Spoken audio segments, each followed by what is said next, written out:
祝大家身體健康啊！多謝醫護嘅付出，咁同埋比賽未完嘅，我哋絕對唔會放棄噶啦。嗱，下個禮拜又有專屬直播噶咯，咁就係8月嘅第一次直播啦。足總盃決賽啊，車路士對亞仙奴，禮拜六深夜0點鐘，或者叫做禮拜日凌晨0點鐘啦，就會同大家見面。12點半係開波啊嘛。咁不過啦，講足總盃決賽之前就補埋晒嗰啲英超殺科戰嘅賽後評啦。咁今日咧就先講呢一場啦，李斯特城對曼聯最關鍵嗰一場嘅賽事啦。嗱，英超殺科戰結束晒啦，咁啊聯賽榜每一個位置塵埃落定，最神奇嘅梗係亞士東維拉啦。突然之間臨尾嗰兩場有運氣喎，運氣嘅部分呢，主要係對方嘅屈福特啊。突然之間炒教練，先至再對曼城同埋亞仙奴搞到亂七八糟啊！咁啊帶住幾個有實力嘅球員降班，咁啊好大機會被拆骨啦！咁啊遲啲呢，講到亞仙奴對屈福特嘅賽事先至再慢慢傾啦。咁今日呢，係要講同樣都神奇嘅曼聯。嗱，殺科戰作客李斯特城，其實係一個縮影去解釋到點解曼聯落後本來排行第3位嘅李斯特城成條街都可以去到最後反超前咗上嚟，攞到第3，取而代之進入下一季嘅歐聯㗎。其實大部分參與今場賽事嘅人，今日咧都係表現得好壞參半，有啲咧甚至乎係非常極端，做得好嘅部分做得好好，但係做得差嘅部分做得好差。嗱，首先啦，李斯特城嘅教練羅渣士咧就係表現極端嘅表者啦，有好好嘅地方，亦都有好差嘅地方。咁先講咧就好好嘅地方啦，就係佢嘅賽前部署其實好合理嘅。嗱，佢知道車路士嗰邊未必一定可以贏到狼隊啊嘛，所以佢今日嘅選擇咧就係睇定啲，首先用保守嘅3-5-2，收縮嘅時候變成5-3-2， 8個防守球員喺後邊啦，減少曼聯破到密集嘅機會。正選陣容方面其實都別出心裁嘅，用咗祖斯甸呢一個後生仔去取代上一場俾熱刺玩到殘晒嘅緩慢中後衛球員貝納特啊嘛。祖斯甸打咗偏右嘅中堅位置呢，咁右邊 wingback 就由艾爾拜頓去取代嘅。艾爾拜頓嘅經驗就係好過祖斯甸啦，所以用嚟對住福仔，一次過咧就係解決咗中堅唔夠速度同埋祖斯甸唔夠經驗去防守福仔呢兩個問題。咁另外啦，左邊方面咧，哲維爾受傷啦，咁左閘位冇計，一定用青年軍球員，就係呢個湯馬士。但係問題唔算好大嘅，因為可以咧就係搏一搏對方嘅係右路進攻球員勁抽合格連活特唔拉右邊。咁啊，針對唔到湯馬士啦嘛，而我哋都真係見到啦，勁抽合有時會入咗中間啦，甚至乎咧去咗左邊同福仔玩啦，減少咗針對湯馬士嘅時間㗎。咁結果啦，李斯特城咧真係好似我專屬直播所講啦，用非常之保守嘅方法喺半場嘅時候打成0-0㗎。咁啊，再睇下咧就係車路士嗰邊點樣咯。咁所以咧，我專屬直播嘅時候都話啦，曼聯要打開個紀錄嘅方法，相信都係要靠死球，而死球就即係班奴費南迪斯好大機會成為第一個入球嘅球員啦。咁不過啦，上半場嘅比賽過程咧並唔係如我專屬直播預測所講啦，比較悶。我反而咧就係覺得上半場都好睇嘅，而呢個曼聯嘅組織甚至乎俾到少少驚喜我添。嗱，我啱啱就話啦，勁抽合格連活特減少咗針對湯馬士嘅時間，但係其實勁抽合今日拉右邊嘅時間都比佢以往嘅多㗎啦，亦即係話啦，蘇斯一查其實都有叫就係勁抽合多啲去針對呢個後生仔湯馬士。咁都算係蘇斯一查今日做得好嘅地方啦。咁只不過咧就係勁抽合始終都唔係一個正式嘅右路進攻點啊，咁所以佢始終都係未能夠完整地咧去執行拉右邊嘅工作。咁都有啲好壞參半嘅問題。咁但係佢今日咧經已多咗拉啦，而且每一次拉都可以即刻同到馬斯啊、班奴啊或者係普巴咧作出一啲配合，咁啊打幾下咧幾靚嘅第一時間連結咧協助曼聯落底線㗎。嗱，我哋必須要明白翻咧，就係今日嘅李斯特城後防線方面咧，收縮嘅時候有5個人㗎。曼聯呢都揾到空間進入底線，其實算唔錯㗎啦，超出咗我嘅預期，亦都令到我驚喜。嗱，當然啦，你可以話李斯特城今日嘅後防線冇咗蘇恩古啦，影響非常之大。咁但係曼聯亦都的確係有陣時會做到一啲對方防不勝防嘅第一時間連結組織。咁除咗勁抽合多咗拉邊之外啦，其實呢一個係福仔啦，拉左邊亦都有作用。曼聯今日兩邊嘅進攻點通常都可以幫到下左右後衛。當左右後衛咧面對孤立嘅情況咧，都會好多時得到左右兩邊嘅進攻點去協助，所以曼聯嘅組織咧先至會有啲進步嘅。咁但係曼聯上半場入唔到波，當然都係有原因嘅。咁當中咧有幾個原因㗎。咁我由咧比較細微嘅原因開始講起啦。嗱，最細微嘅原因咧就係威廉士啊，今日打左後衛嘅正選曼聯球員啦，開界外球好多時都係非常之猶豫，好耐先至決定到點樣掟出嚟。呢啲係浪費時間嘅行為，亦都係俾到對手防守嘅球員有喘息時間嘅機會，所以遲啲咧，威廉士喺訓練當中要多啲練習點樣開界外球㗎。嗱，跟住啦，比較大嘅原因呢，就係曼聯都仲係有唔少嘅攻勢要用中路突破去做，咁即係呢，都有唔少嘅時間呢係進攻點欠缺拉邊啦。咁其實啲中路嘅突破啦、中路嘅組織啦，曼聯今日都做得 OK 㗎啦，但係難度實在太過高啦，太容易越位啦，亦都係呢，就係太過少空間去做，俾人封住晒射門嘅路線，所以做得好都冇用。所以即使曼聯今日利用多咗邊線去進攻係有啲進步都好，但係進步嘅幅度未夠嘅。嗱，好啦，再嚟多個更加大嘅因素啦，就係李斯特城其實都唔算完全拍大巴嘅呢個上半場，佢哋嘅中線壓迫其實做得 OK 嘅，就逼到曼聯嘅中後場球員有啲失誤，咁啊減少咗曼聯嘅進攻機會啦。咁所以亦都有最後一個因素嘅，就係今日嘅普巴實在係有太多嘅失誤啦。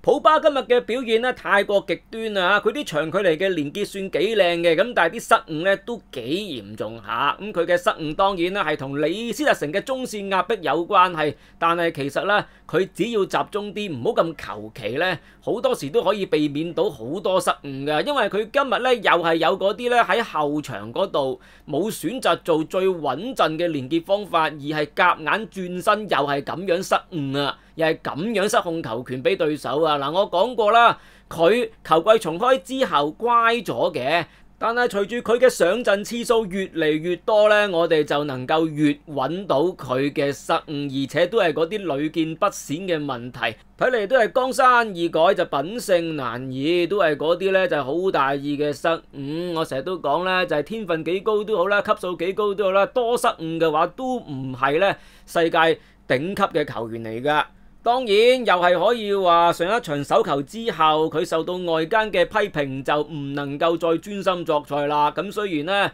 我都特登係出咗片去幫佢解釋翻嗰個手球，但係其實我嘅動機呢係想用科學嚟去說服大家唔好再取笑佢嘅啫，而唔係呢否定外間指出佢比賽期間唔夠專心、唔夠意識嘅問題。我當然就係繼續會同意佢有呢啲問題啦，就係唔夠專心、唔夠意識，令到佢有太多失誤咁，同埋呢，有啲嘅失誤都幾嚴重下㗎嗱。其實佢身邊嘅班奴同埋馬迪都有失誤㗎，但係人哋嗰啲失誤呢就冇佢咁多，同埋冇佢咁嚴重嘅。而且人哋啊班奴馬迪呢足總杯打正選㗎嘛，今日疲倦有失誤唔出奇啊。但係普巴足總杯係打後備，照計就可以唞下㗎啦，冇得話用攰去解釋㗎咯噃。而大家亦都會記得上半場有一次就係佢交失咗波之後俾人打反擊，佢呢係用緊一種乜嘢嘅態度去回防㗎啦？就係用一種接近緩步跑嘅方法去跑翻去，係完全冇加速去追住對方嘅超級連結人。喂，大佬，你交失波喎，你都係唔盡力咁樣追翻去。有陣時呢，就算你追唔到，你都係要搏晒老命去追，明知追唔到都要咿牙鬆降，戳下個頭，又惡高又惡低咁樣扮下嘢都要㗎。結果今次呢，佢就係俾人哋打到個3打2嘅反擊嘅。嗱，其實球季重開之後咧，就唔係好多賽事嘅，唔夠半季咁，但係好快又見翻普巴固態復民。平心而論啦，佢係乖咗咁，但係用佢就唔見得好過用費特好多喎。嗱，馬迪、費特、班奴呢一個組合咧，其實分工更加清晰啦。費特回防啊、包位一定好過普巴，派牌咧其實都有馬迪，主角有班奴啦，就真係冇乜話普巴嘅必須要嘅噃。嗱，如果球季重開之後係睇板嘅賽事呢，個結論就會係普巴係乖，但係佢始終改唔到佢本身嗰啲問題嘅。今日嘅賽事比較重要呢，佢就現形啦。所以如果價錢係合理嘅話，賣咗佢呢，利多於弊㗎。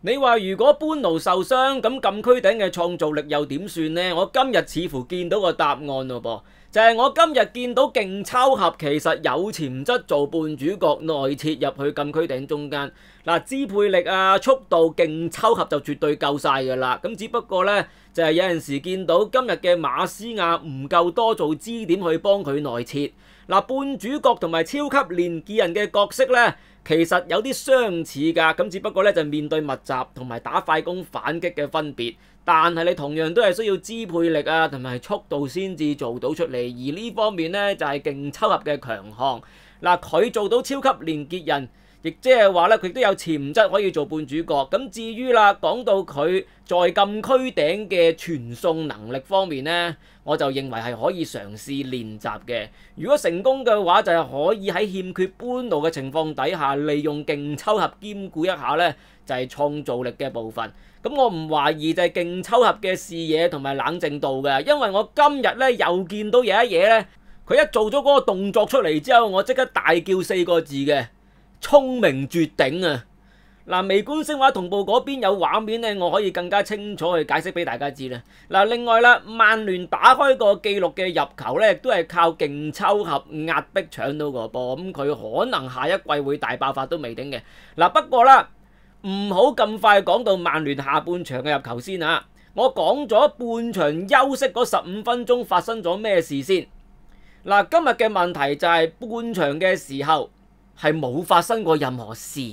出問題嘅人係李斯特城嘅教練羅渣士。嗱，我稱讚過佢有賽前部署啦，識得點樣擺個正選陣容啦去解決問題，但係佢嘅臨場調動就真係好差。咁以下嘅部分呢，就開始講羅渣士表現極端嘅情況。嗱，好嘅就做得好好啦，差嘅就好差啊嘛。嗱，車路士喺隔離呢，臨完上半場之前連續入2粒波，拉開咗個紀錄，車路士變得贏波機會率好高。李斯特城對住曼聯繼續打和嘅話，李斯特城係會跌出前4嘅，咁所以李斯特城呢，係需要諗辦法去贏。咁就唔可以再用上半場嘅嗰個方法去比賽㗎啦。咁但係下半場出到嚟，淨係見到班波係多咗進攻嘅意欲，但係並冇真正嘅進攻能力。佢哋係冇改過結構啊嘛，並冇調動，繼續係3-5-2得2個進攻點啊嘛。即係羅渣士遲咗換人咯，所以就見到李斯特城想進攻，但係就冇乜力度，最大嘅機會呢，只不過係罰波，令到華迪頂中微角咁大把。正選陣容3-2-2個進攻點，後備陣容即係有4個進攻點，但係半場嘅時候冇嘗試過增加進攻點，去到56分鐘都仲係進攻點換進攻點，繼續呢係維持2個進攻點嘅架構。咁我就得翻2個解釋方法嘅啫。第一就係羅渣士係諗住狼隊嗰邊咧係會反勝車路士3-2嘅。第二個解釋方法呢，就係羅渣士諗住曼聯會犯錯，但係喺咁嘅情況底下，曼聯後防線犯錯嘅機會係唔會大噶。點解呢個階段嚟講，曼聯後防線犯錯機會唔大呢？原因就係李斯特城唔夠能力去逼到曼聯犯錯噶。嗱，雖然曼聯收縮嘅時候係4-2-3-1，唔夠防守中場，但係李斯特城面對密集嘅呢一刻呢，係3-5-2得2個進攻點，所以係唔會收到車路士喺足總杯4強用3-4-3入曼聯波嘅嗰啲效果嘅，唔會話收到呢就逼到曼聯犯錯嘅嗰啲效果噶。其實點樣解釋都好，等狼隊贏車路士或者等曼聯犯錯，都係羅渣士選擇處於被動，形勢經已比人強噶啦，仲要自己選擇被動，真係做得好差。佢係要等到點樣樣呢？係曼聯入咗波，自己落後咗先調動，先至話增加3個進攻點。咁曼聯一定係多謝你噶，而且當時經已係72分鐘啦，即係你俾曼聯安心收縮咗27分鐘，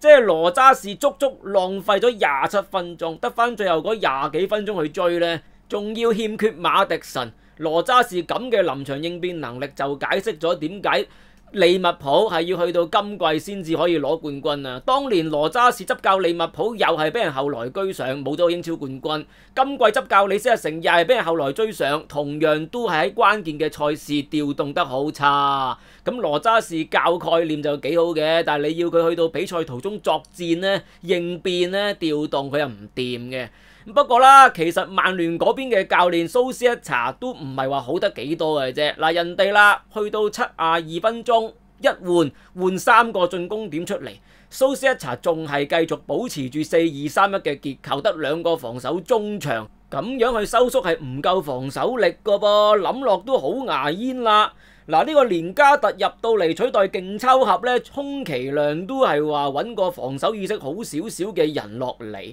但係其實都係進攻點換進攻點，咁唔通蘇斯一查經已係忘記咗4-2-3-1收縮俾車路士淘汰嘅經驗？嗱，去到85分鐘先至話拎走班奴費南迪斯，用麥湯文尼增加翻防守中場嘅數目，只能夠講啦。就係過去嗰10幾分鐘冇事係好彩嘅，更加好彩嘅呢，就係對方冇馬迪臣，只不過係玩明買明賣。嗱，其實啦，一見到人哋換3個進攻點出嚟，就即刻要應對啦，拎走今日踢得好曳嘅普巴，用費達，同一時間麥湯取代班奴，等到85分鐘先至拎走班奴，其實冇意思噶啦，班奴當時已經要好攰噶啦。而最搞笑嘅地方呢，係蘇斯一查今日4個調動當中有2個係留喺97分鐘先至用嘅，即係如果我唔講呢場波係聯賽，你以為今場賽事呢係要打加時嘅？依加時97分鐘調動啊？唔係啊，係補時97分鐘調動，今日係補7分鐘啊，佢97分鐘調動啊，即係臨尾嗰幾秒調動啊，好冇嘢啊！即係諗住浪費時間嘅啫，唔係話諗住呢就係對於個戰術有所幫助噶。咁所以呢，曼聯今季能夠最終攞到英超第3位，都係要靠車路士後防線太差啦。李斯特城泄咗道氣，同埋馬迪臣冇狀態。蘇斯一查亦都係全靠曼聯班波有級數，同埋個別球員有進步。蘇斯一查呢，一定係承受唔到下一季多線作戰噶啦，除非董事局咧幫佢買多幾個球星啦。咁所以冬季轉會窗收購班奴都好關鍵啦。嗱，今日啦，班奴嘅表現亦都解釋咗點解曼聯可以後來居上嘅。咁就係咧，佢總係能夠喺關鍵嘅時刻發揮到好大嘅作用啦。其實球季重開之後，班奴嘅表現經已遠遠冇佢初初加入曼聯嘅時候咁好噶啦。呢個咧係同狀態、體能有關係嘅。咁但係去到今日嘅70分鐘呢，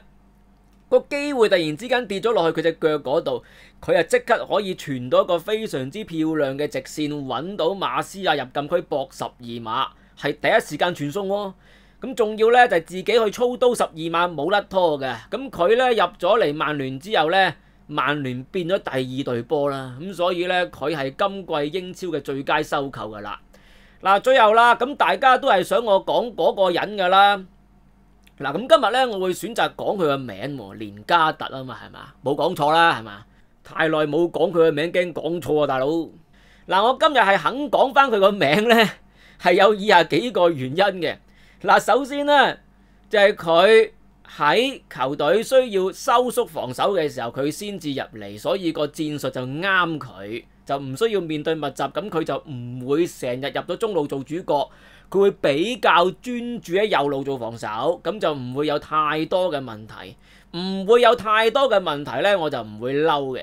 咁佢成功壓迫搶波，搶咗舒米高嘅腳下球。嗰一刻呢，就係佢本來喺右邊衝埋去嘅，如果佢喺中間正面衝埋去嘅話呢，對方守門員舒米高會比較輕易吸過佢，但係連加特呢係由右邊衝埋去，咁舒米高就冇咁容易吸過嘅。佢亦都唔應該選擇吸，佢一吸就發現吸唔過啦，咁啊俾連加特搶到波啦，變咗送大禮啦，俾連加特去完成球季最尾一場開齋兼埋齋嘅歷史一刻。所以佢打右邊係咪好過打中間好多呢？嗱，至於啦，有人好擔心呢，就係呢一個歷史一刻會令到連加特持續留喺曼聯嘅，即係擔心呢，就係佢氹到蘇斯克查好開心，甚至乎令到蘇斯克查以為係連加特帶曼聯晉身歐聯啊嘛。咁但係如果你問翻我呢，我就答你啦，唔使擔心，唔使擔心。呢個呢，亦都係我終於肯講佢嘅名嘅原因嚟嘅。我終於都肯講佢嘅名嘅最大原因呢，就係我意識到今日唔講佢嘅名呢，睇嚟就再冇機會喺曼聯嘅賽後評當中講佢嘅名噶啦。咁啊講下啦，其實正正就係要靠佢今日嘅歷史性入波呢，先至有人肯買佢噶嘛。你全季零入球零助攻，邊個肯制啊？你依家起碼入咗波之後，網絡瘋傳佢啊嘛，有晒商業價值啦。咁啲中型班啊，咪肯落搭咯。所以喺我角度嚟睇呢，我就直頭認為係好彩連加特拉屎一場都攞翻個美彩啫。如果唔係嘅話，點揾水魚啊？嗱，有水魚嘅話呢，咁就真係要感激翻連加特以入球為曼聯留下最後一份心意啦。係佢喺曼聯嘅最後一個入波嚟噶啦嘛，畫上完美嘅句號啦嘛，令到佢呢成為轉會市場炙手可熱嘅球員。嗱，佢能夠離開曼聯，曼聯球迷呢就會感激佢今日嘅入波噶啦。嗱，呢個入波呢就係可以俾其他嘅球會睇下版嘅，話唔定呢今日嘅77分鐘連加特取代勁抽合就會係蘇斯一查全季嘅最佳調動咯，一個調動顛倒眾生哦，令到下一季嘅曼聯中場中路進攻路線唔會再有阻礙物啊嘛。咁你話呢個調動幾咁關鍵係嘛？嗱，連加特入咗波之後呢，有人問我嗰個呢就係英超最水陣容，使唔使拎走連加特啦？咁呢啲兄弟呢都幾幽默嘅。咁嗱，雖然啦，努力壓迫搶波絕對係幫到手。咁呢一個亦都係連加特嘅強項。咁但係坦白啲講，連加特盡晒力都係得呢啲嘅啫。咁所以呢，連加特就係唔夠優點去掩蓋翻佢嘅缺點嘅。唔夠呢個呢，就係正面影響力去掩蓋個破壞力啊嘛。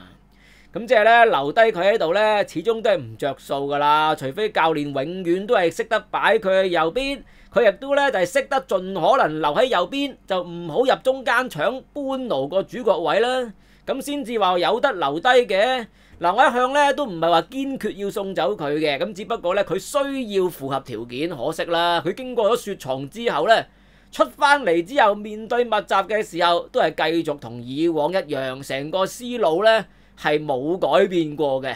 咁亦即係呢，佢一直都係唔覺得自己有問題啦。咁只不過呢，就係覺得自己狀態唔好啊，或者屋企呢出咗事，自己唔開心咁嘅啫。同佢嘅係踢法無關。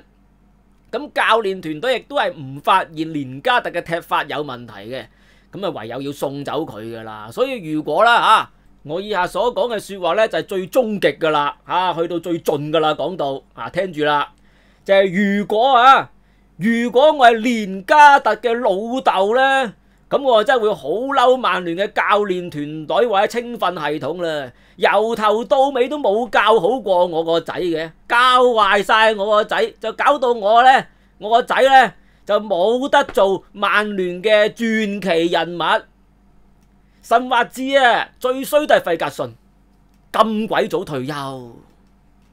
好啦，依家我又教下大家 click 廣告咯，播晒啲廣告啦，彈晒啲廣告嘅視窗出嚟啦，有聲廣告片唔好瞄條聲啦，咁先至可以幫到小弟喺低迷嘅7月份收入當中咧提升翻啲嘅，多謝你啦。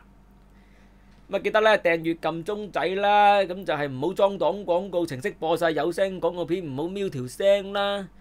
YouTube 有個會員 plan 咧，可以俾大家參與專屬直播啦。咁 Patreon 咧都會有 plan 俾大家參與專屬直播啦。咁或者咧就可以睇埋呢個片尾彩蛋以及微觀精華同步嘅。咁亦都有學生優惠，記得要支持下啦。聽日再見啦，拜拜。